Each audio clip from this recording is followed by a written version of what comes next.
Moi, je m'étonne simplement de voir que SOS Racisme n'a pas tourné la page précédente, puisqu'il a fait exactement la même chose avec les Japonais, par exemple. Mmh. Voilà, donc apparemment, il y a l'air d'avoir un bon racisme et un mauvais racisme.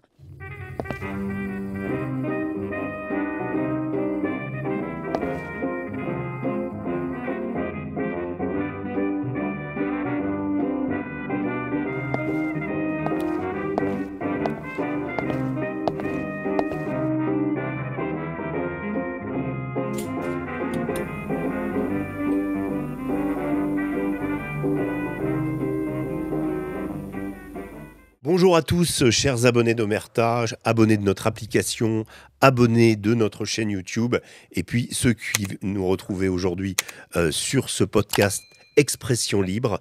Merci d'être fidèles au rendez-vous, merci d'être parmi nous, de revenir chaque mois. Je signale au passage, mais on en a déjà fait beaucoup de publicité, mais c'est bien de le rappeler qu'on vient de passer la barre des 500 000 abonnés sur notre chaîne YouTube, donc on vous remercie pour ce chiffre et on espère que là on est en bonne voie pour le million. C'est encore un peu prématuré, mais on devrait y arriver avec vous, avec vos efforts, avec les nôtres aussi. Merci en tout cas d'être ici. Aujourd'hui, Liberté d'expression s'intéresse à on va dire, à un autre média qui s'appelle La Furia. Et je vous présente Laura Magnier. Bonjour Laura. Bonjour. Alors, Laura, je vais vous un petit peu raconter qui vous êtes, puisque c'est la première fois que vous venez chez Omerta. Vous avez en fait édité plusieurs journaux. Vous avez d'ailleurs commencé, je le rappelle, par éditer le livre Transmania de Marguerite Stern et Dora Muto, que nous avions reçu il y a très très longtemps C'était l'année dernière, ouais, l'année et on avait dernière. même fait un documentaire avec elle.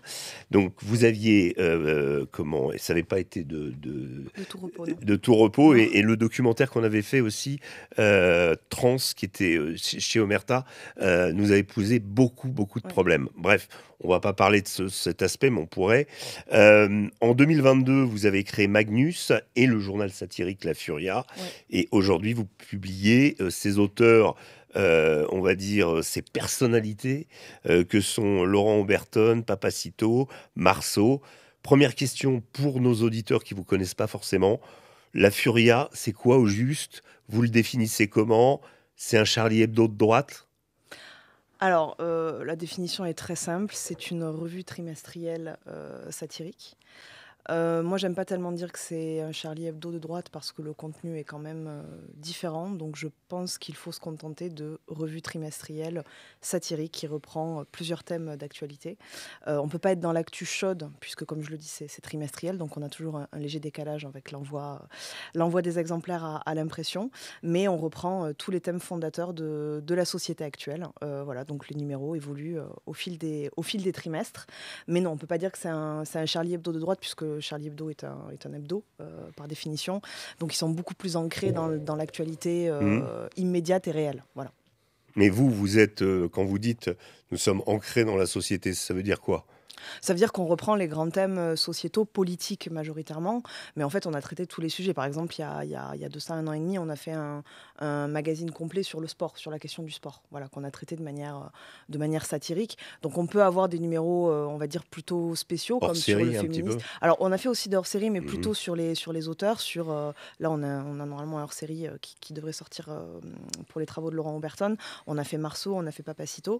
Mais on peut traiter de sujets. On a fait un numéro, par exemple, sur le féminisme, où on a parlé du féminisme actuel. Voilà, on peut faire des sujets comme ça, très ciblés au trimestre. Mais malheureusement, on ne peut pas avoir une actualité brûlante, comme ça va être le cas d'un hebdo, par exemple. D'accord. Alors, donc, ce qui vous arrive actuellement, vous êtes l'agrément presse, vous a été retiré Ouais. par la commission paritaire des publications de presse. Euh, alors, 3 plaintes d'associations SOS Racisme et SOS Homophobie sont derrière cette décision, qui dénonçait des propos racistes, sexistes, LGBT-phobes Mm. dans 2 numéros, et donc qui ont alerté la commission paritaire des publications de presse.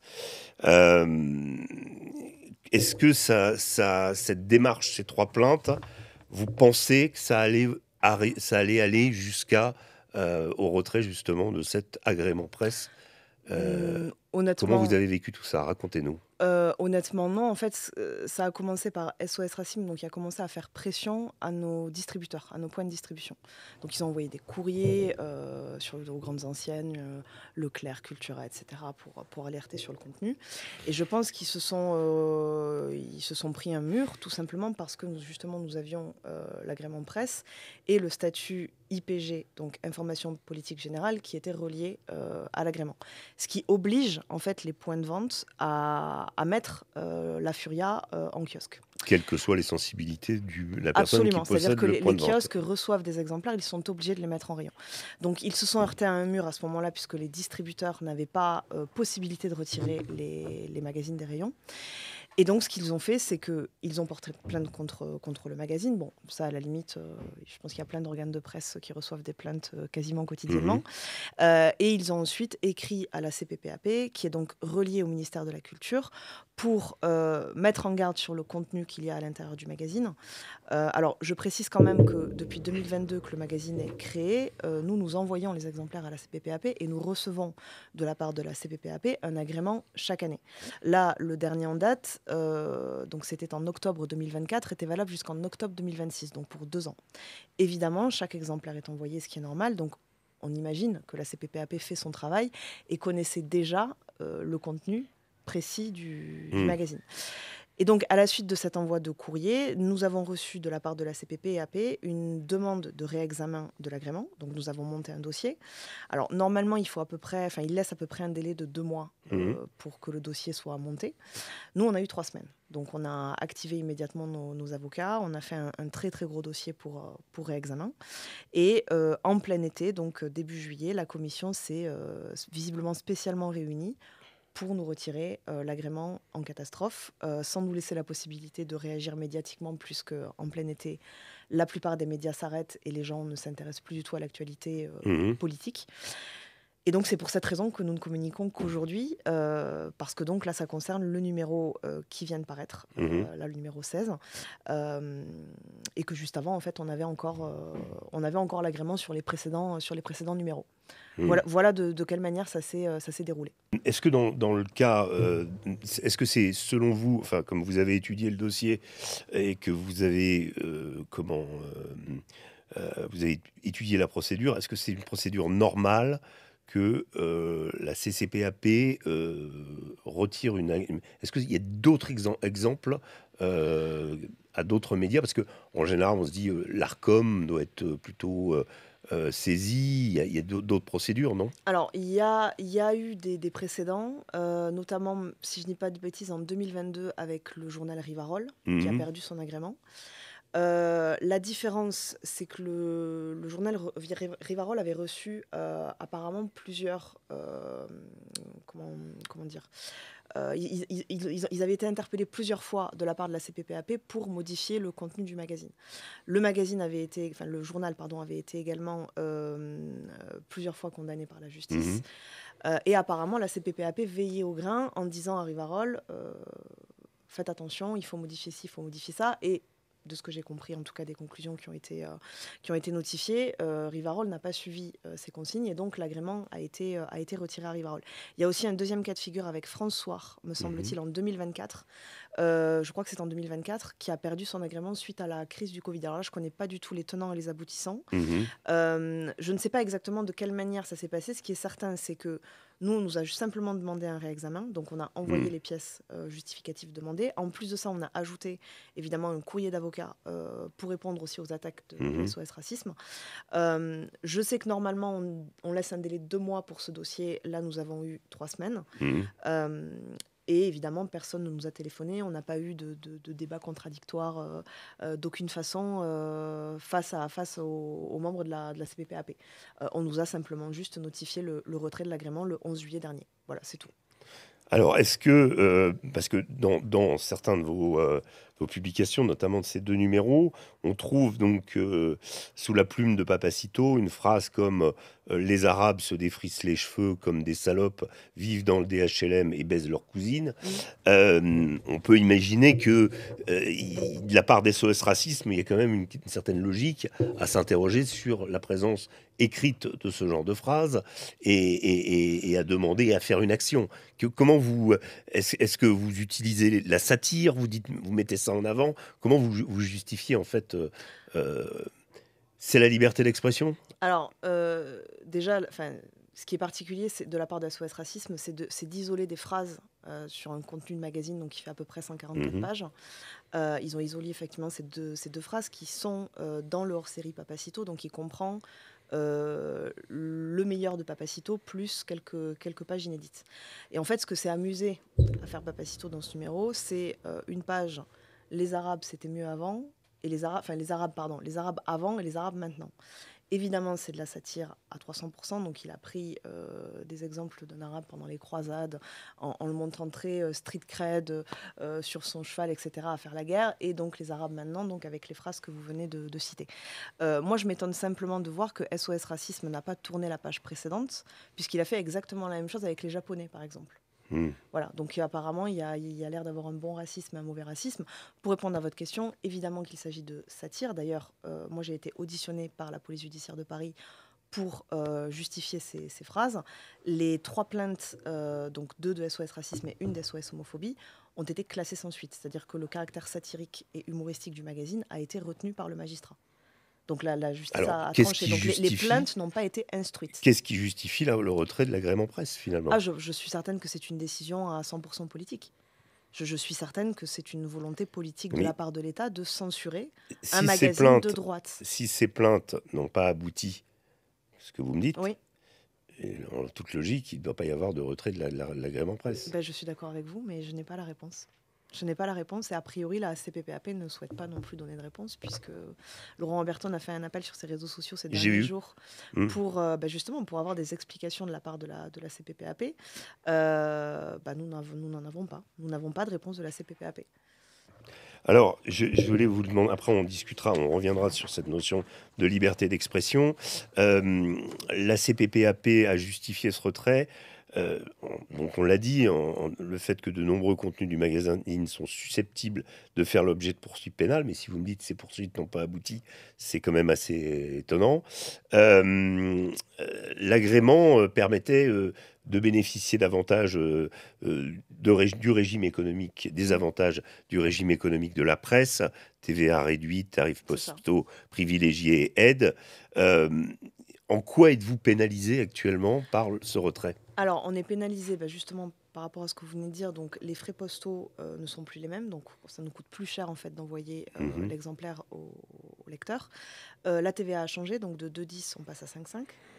Et surtout, et c'est le plus important pour nous, les kiosques et points de vente n'ont plus obligation de nous mettre en rayon. Et il faut savoir que quantité de points de vente ne peuvent mettre en rayon que ce qui est agrémenté, on va dire. Mm. C'est-à-dire qu'ils n'ont pas la place nécessaire dans leur rayon pour mettre tous les magazines qu'ils souhaitent, voilà, comme ils le souhaitent. Et donc, par exemple, tout ce qui est supermarché, hypermarché, on sait qu'ils ne prennent que que les magazines qui ont l'agrément CPPAP. Donc là, typiquement, sur ces points de vente, on ne trouvera plus la Furia en rayon. Moi, je pense que l'important dans toute cette histoire, c'est de comprendre que, de mon point de vue, c'est un message de l'État pour nous faire comprendre que nous ne sommes plus considérés comme un organe de presse à part entière.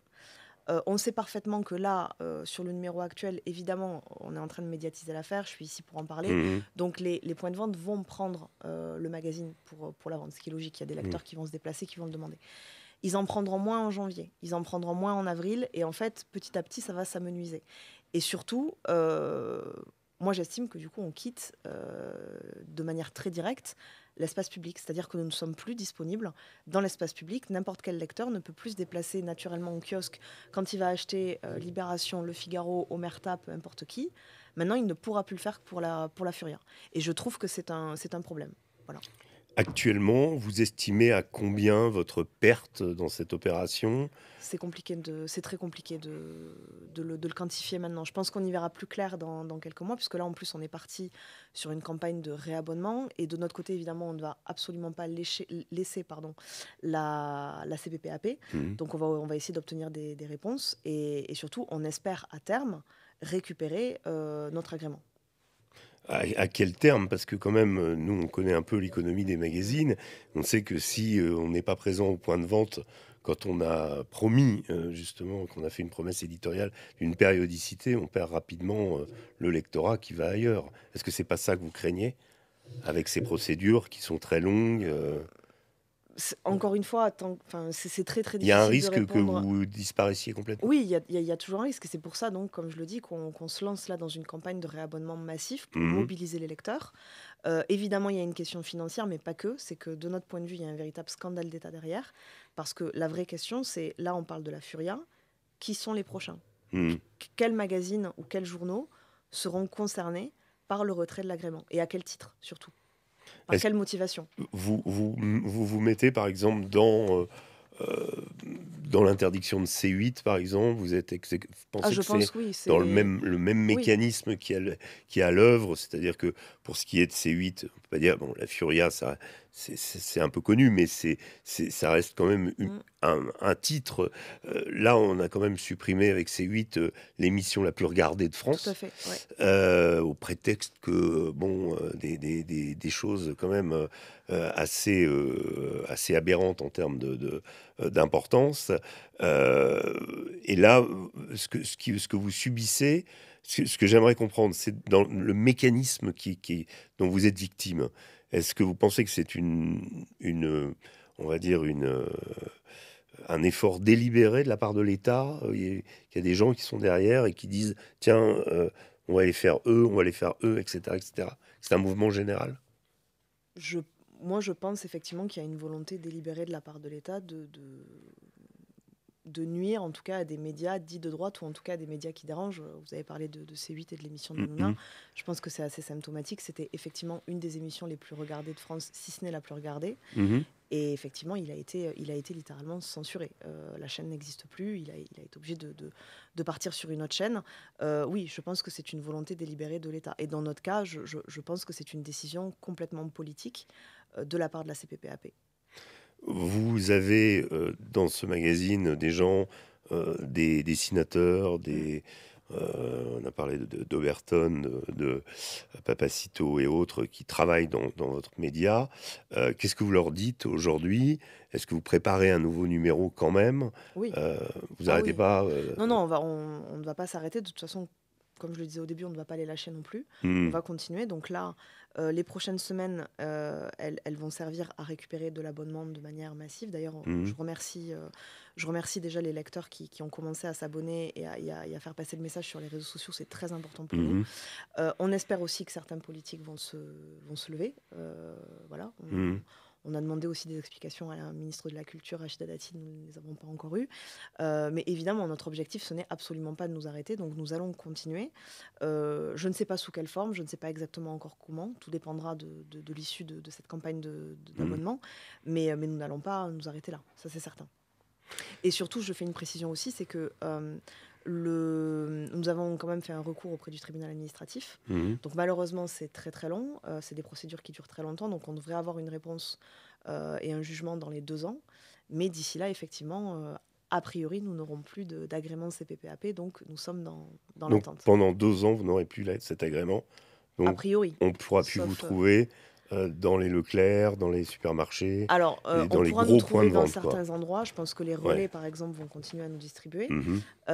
Les Leclerc, les supermarchés de manière générale, a priori non, puisque donc eux prennent sur liste d'agrément, ce qui Mmh. peut paraître logique. Après, évidemment, il y aura encore certains points de vente qui continueront à nous prendre. Et par ailleurs, on est aussi diffusé en librairie et sur Amazon, Mmh. puisqu'il s'agit d'un MOOC précisément, Mmh. un mélange de Ouais. magazine et de book.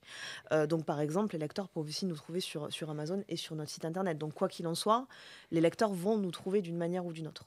Par contre, effectivement, il suffira plus de traverser la rue pour aller en kiosque et acheter le magazine le matin de la parution. Ça demandera peut-être un petit peu plus d'organisation. Très Ou bien. alors par l'abonnement, on le reçoit directement par la poste. Oui, c'est vrai. Très bien. Laura Magnier, écoutez, merci beaucoup Merci pour à vous. ces précisions. Merci à vous. J'espère que cette émission vous a plu, ce podcast Libre Expression qui porte bien son nom, souvent d'ailleurs avec nos invités. Et je vous souhaite une très bonne journée en espérant que vous reviendrez plus nombreux encore la prochaine fois. Et d'ici là, portez-vous bien. À très bientôt.